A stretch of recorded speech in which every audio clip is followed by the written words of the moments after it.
दोस्तों, एलवीएन के विशेष कार्यक्रम वीडियो झूठ न बोले में आपका स्वागत है। आज हम इस कार्यक्रम में आपको कुछ वीडियो क्लिप्स दिखाएंगे जो शंकराचार्य अविमुक्तेश्वरानंद महाराज के गौ रक्षा आंदोलन या गौ रक्षा यात्रा की वीडियोस हैं। इनमें आप देखेंगे कि स्टूडियो में बैठकर बड़ी बड़ी बातें करना कितना आसान है और मैदान में उतरकर उनको डिफेंड करना कितना मुश्किल है। आपको नज़र आएगा कि किस तरह से सर्कस का शेर जब जंगल में जाता है तो भीगी बिल्ली बन जाता है। आप ये भी देखेंगे कि बहुमत के आधार पर अपनी बात मनवाने वालों को जनता कैसे सबक सिखाती है। अरुणाचल प्रदेश और नागालैंड, इन दोनों राज्यों में भाजपा की सरकार है, परंतु वो सरकारें गौ हत्या के मामले में गौ रक्षक शंकराचार्य के बजाय गौ भक्षक जनता के साथ खड़ी हैं। इससे पता चलता है कि भाजपा का पाखंड कैसा है, वो जो है देश के दूसरे भागों में कैसा स्वरूप लेकर सामने आती है और उत्तर पूर्व में जाने के बाद उसका स्वरूप कैसे बदल जाता है। दोस्तों, आपको पता है आसाम के मुख्यमंत्री हेमंता बिस्वा शर्मा सारे देश में नफरत फैलाते हैं, लेकिन उनके अंदर ये हिम्मत नहीं है कि वो जा कर के अपने पड़ोस में अरुणाचल के मुख्यमंत्री को समझाएं कि वो इनको वापस ना करे, शंकराचार्य को वापस ना करे और नागालैंड को जो है नागालैंड में शंकराचार्य को आने के लिए अनुमति दे। तो इससे पता चलता है कि हेमंता बिस्वा शर्मा में कितना दम है। और एक बात ये भी है जो कही जाती है कि भाजपा ने और संघ परिवार ने पूरे उत्तर पूर्व भारत को अपने प्रभाव में ले लिया है और वो पूरी तरह इनके कंट्रोल में आ गया है। तो इसकी हकीकत भी आपको इस वीडियो में दिखाई देगी। आखिरी बात यह है कि शंकराचार्य की नज़र में भाजपा की क्या हैसियत है और वो उसका क्या हशर करना चाहते हैं, इसकी भी एक क्लिप आपको आगे चल कर के दिखाई जाएगी। खैर, ये और ऐसी बहुत सारी बातें आप इस वीडियो में देखेंगे, तो एंजॉय कीजिए वीडियो झूठ न बोले। 58 साल बाद दोहराने जा रहा है इतिहास। ज्योतिर्मठ बद्रीनाथ धाम के शंकराचार्य स्वामी अविमुक्तेश्वरानंद सरस्वती महाराज ने शुरू कर दिया है गौरक्षा आंदोलन। 22 सितंबर को अयोध्या से शुरू हुआ गौरक्षा अभियान 36 दिन तक चलेगा। 26 अक्टूबर को ये यात्रा दिल्ली पहुंचेगी, जहां बड़ी तादाद में साधु संत इकट्ठा होकर गौरक्षा का संकल्प लेंगे और सरकार का ध्यान इस ओर दिलवाएंगे। 27 अक्टूबर को वृंदावन में यात्रा का समापन होगा। गौरक्षा यात्रा के प्रमुख पड़ावों के बारे में आपको बता देते हैं। अयोध्या, लखनऊ, पटना, संपूर्ण पूर्वोत्तर, कोलकाता, रांची, भुवनेश्वर, रायपुर, हैदराबाद, अमरावती, चेन्नई, बेंगलुरु, मुंबई, जयपुर, चंडीगढ़, मोहाली, श्रीनगर, लेह, शिमला, देहरादून, दिल्ली, वृंदावन। जो लोग कानून हाथ में लेते हैं, आपके हिसाब से ठीक करते हैं? भाई, गौ रक्षा के लिए कानून हाथ में लेने के लिए हमको आदेश है। हमारे शास्त्र कहते हैं कि गौ हत्यारे को गोली मार दो, है आदेश। हमने अपने मन पे पत्थर रखा है और भारत की सरकार से अपेक्षा की है कि ये हमारे हृदय पर जो चोट है उसको दूर करेंगे। कानून दूर नहीं कर रहा है तो आखिर हिंदू कब तक ये सहता रहेगा? 75 से ज्यादा साल हो गए हम छाती पे पत्थर रख करके बैठे हैं कि हमारी माँ को मारा जा रहा है, कानून कुछ न कुछ हमारी मदद करेगा। एक्स्ट्रा कॉन्स्टिट्यूशनल नहीं हो जाएगा अगर हर नागरिक, हर आप तो हिंदू धर्म के हर नागरिक नहीं, बहुमत। देखिए, आप हर नागरिक हमारी बात मत करिए जी। जो बहुमत का फैसला होता है आप वाले सिस्टम में वही माना जाता है। जिसके पास एक ज्यादा वोट आ जाएगा वो लाखों वोटों को व्यर्थ बना करके स्वयं जीत जाएगा। लेकिन कॉन्स्टिट्यूशन क्या है? बहुमत ही तो कॉन्स्टिट्यूशन है। पुलिस बहुमत अगर होगा कॉन्स्टिट्यूशन बदल लोगे आप। लेकिन गौरक्षक कॉन्स्टिट्यूशन बदलने के लिए 400 पार की बात कही जा रही थी ना। आपके पास बहुमत हो, कॉन्स्टिट्यूशन भी बदल लीजिए। आपने 100 बार से ज्यादा बदल लिया है कॉन्स्टिट्यूशन को बहुमत के कारण। तो आप बहुमत की आवाज को कैसे दबा सकते हैं? ये बहुमत की आवाज है कि गाय की हत्या नहीं होनी चाहिए। बहुमत की आवाज है। आप इसकी उपेक्षा नहीं कर सकते। लेकिन इस देश में कोर्ट भी है, वकील भी भाई है, कोर्ट है पुलिस तो हम भी कहाँ कह रहे हैं? तो गौरक्षक दल अगर इनको साइड करके खुद न्याय करने लगेंगे, हाँ खुद न्याय तो ये करेगा। आप अपने कानून अनकॉन्स्टिट्यूशनल के है। अनुसार उनके ऊपर मुकदमा चलाइए। हम उसको मान रहे हैं कि हम जिस देश में हैं उसका कानून मानेंगे। हम भारत में हैं, भारत का जो कानून है कि हम अगर हमने हत्या की है तो उसके लिए हमको दंड जो तय मिले, वही तो हम कह रहे हैं कि उस व्यक्ति से गोली चल गई, उसने कहा कि मुझसे गलती हो गई है, इससे ज्यादा क्या करेगा वो? स्वामी जी वो लेकिन कानून को पालन ही तो कर रहा है, और क्या कर रहा है? अभी जस्ट हाफ एन हावर्स पहले एक कंफर्मेशन मिला है कि जो जगत गुरु शंकर आचार्य का जो टीम है वो जो है कल अरुणाचल में लैंडिंग हो रहा है। ये कंफर्मेशन जो है पुलिस डिपार्टमेंट का तरफ से हम लोगों को मिला है आपसे को, और हमने भी बारीकी से उन लोगों को पूछा है। उन लोगों ने कहा है कि कल 8 या 8:30 को प्राइवेट चार्टर में वो लोग जो है यहाँ पे होलोंगी एयरपोर्ट में आ रहा है। तो इसके विषय पे आज आप लोगों को हम लोगों ने बुलाया है। देखिए, हमने इस विषय पे 2 बार हम लोग आपसू का तरफ से प्रेस ब्रीफिंग इशू किया था।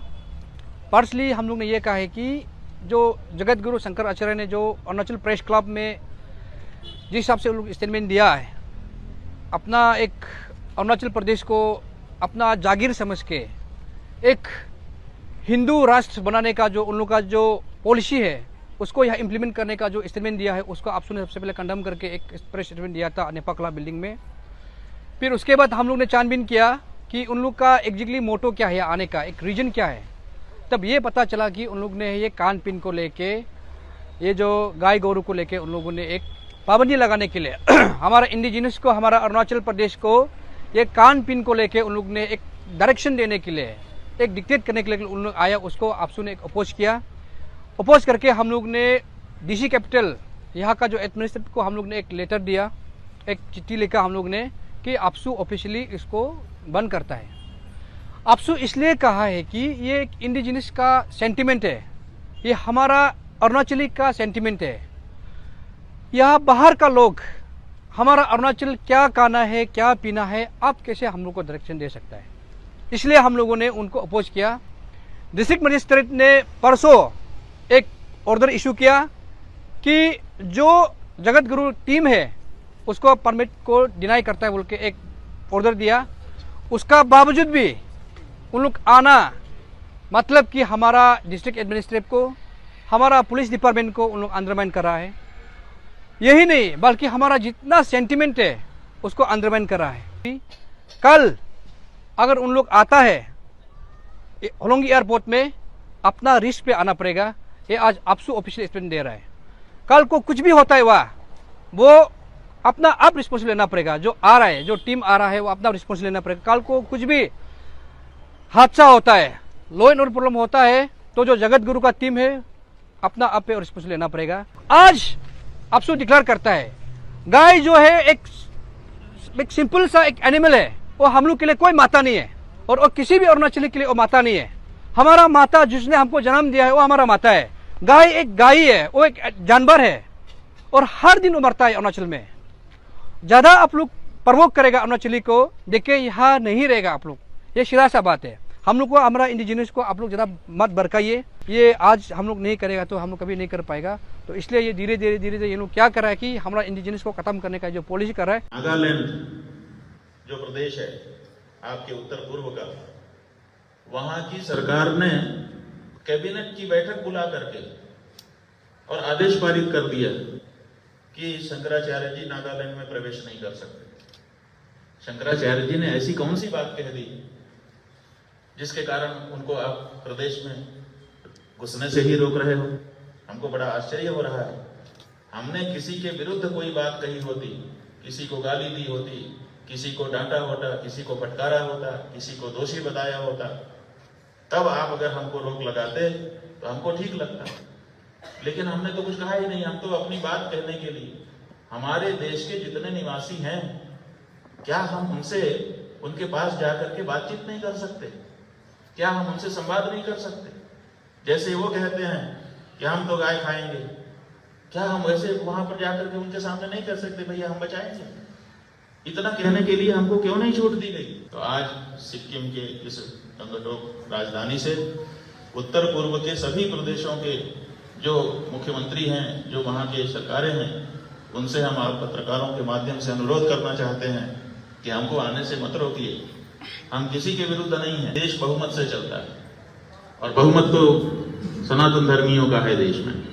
तो आज नहीं तो कल अगर जागृति हो जाएगी तो स्वाभाविक है कि बहुमत जो कहेगा उसको अल्पमत को मानना ही पड़ेगा, लेकिन मानना पड़े और इसमें और हमने आगे बढ़ करके रास्ता निकाल करके बना लिया रास्ता, इसमें दोनों में बहुत अंतर है।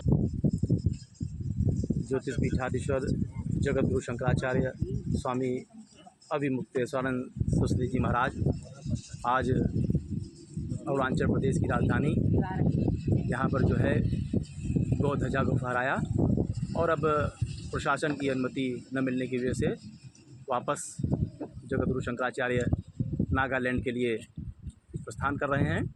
पीपल ऑफ अरुणाचल को हम बताना चाहते हैं कि ये गांव प्रोटेक्शन जो टीम था, ये आपका स्वामी शंकराचार्य वो जो है अरुणाचल का इस पे एयरपोर्ट में तो लैंडिंग हो गया था, पर वहाँ से एग्जिट डोर से बाहर नहीं आया। उसके बाद वो लोग अभी वापस चला गया। गाय का प्रोटेक्शन को लेके हम एक Arunachali, we are the tribal peoples, हम लोग का यहाँ पे ये कि आप मेरा रिचुअल में बोलो, मेरा मेरा ये अपना कस्टमरी का ये पे गाय का इन्वॉल्व रहता है।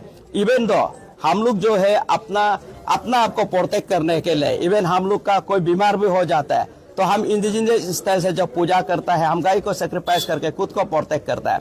और एक बात है कि यहाँ पे हम तो ये बोलेगा कि हम तो माता कभी गाय को बोलने नहीं जा रहे। एक्चुअली गाय माता है तो लेट द गाय की एक बच्चा पैदा करा के देखो इंसान का, तो मैं मानेगा कि ये गाय माता है। तो आप माता मानने वाला आप मानते रहे, पर हम तो उसको एक एनिमल का रूप में देखते हैं। इसलिए जैसे हम लोग का इनोसेंट ट्राइबल पीपुल्स को, यहाँ का अरुणाचली को, इंडिजिनियस पीपल को गलत ढंग से मैनिपुलेट करने का कोशिश मत कीजिए। तो यहाँ पे जो खान पान है अपना ढंग से होगा और आपका रिलीजन, आप जो भी रिलीजन को आप मानता है, आप उसको आप प्रचार करता है तो अपना ढंग से कीजिए, अपना एक लोकेलिटी में कीजिए। ये यहाँ पे हम लोग का खान पान में इन्फ्लुएंस करने के लिए नहीं करने से ठीक है बोल के ये मैसेज दे। नागालैंड जो प्रदेश है आपके उत्तर पूर्व का, वहाँ की सरकार ने कैबिनेट की बैठक बुला करके और आदेश पारित कर दिया कि शंकराचार्य जी नागालैंड में प्रवेश नहीं कर सकते। आज कहा जाता है कि एक देश एक चुनाव, एक देश एक कानून, एक देश एक टैक्स। जब एक देश में एक तरह की बात आप हर विषय में करते हो तो गौ माता के संबंध में अलग अलग प्रदेश क्यों कानून बनाते हैं? क्यों नहीं भारत देश एक कानून गौ माता के बारे में बना देता है जब देश एक है तो? केवल इस चतुराई के लिए कि यहाँ नहीं वहाँ काट के खा लो, वहाँ काट के हम बेच देंगे। बंधुओं, ये एक बड़ी समस्या है। तो हम चाहते हैं कि हर प्रदेश में चर्चा चले। अब जब हमने ये यात्रा घोषित की तो हमको बड़ा आश्चर्य हुआ। हमको मन में था कि हो सकता है कि कुछ लोग विरोध करें, हो सकता है मुसलमानों की ओर से विरोध आए, हो सकता है कि ईसाइयों की तरफ से विरोध आए, हो सकता है कि किसी और समूह की ओर से विरोध आए। लेकिन बड़ा आश्चर्य तब हुआ जब सबसे पहला हमारी यात्रा का विरोध भारतीय जनता पार्टी के द्वारा। ये 2024 की क्रांति शुरू होनी चाहिए और जैसे अंग्रेजों को हमने भगाया ऐसे इन काले अंग्रेजों को भगाने के लिए हमको खड़े हो जाना पड़ेगा। हम अगर बलशाली अंग्रेजों को खदेड़ सकते हैं, जिनका अनेक देशों में उपनिवेश स्थापित हो गया था, तो इनको उखाड़ देने में हम लोगों को कोई देर नहीं लगेगी, क्योंकि इनकी जड़ें हमारे ही गमले में हैं, दूसरी जगह इनकी कोई जड़ नहीं है। ये आत्मघाती हैं, ये जिस थाली में खा रहे हैं उसी में छेद कर रहे हैं। जिन हिंदुओं का वोट ले रहे हैं उन्हीं की माँ की बोटी कर रहे हैं और उसको पैकेट में बंद करके विदेशों को बेच करके अपना खजाना भरना चाहते हैं। हम कहना चाहते हैं 100 करोड़ के लगभग हमारे हिंदू भाइयों की तरफ से सरकार को कहना चाहते हैं कि हम इसको स्वीकार नहीं करते।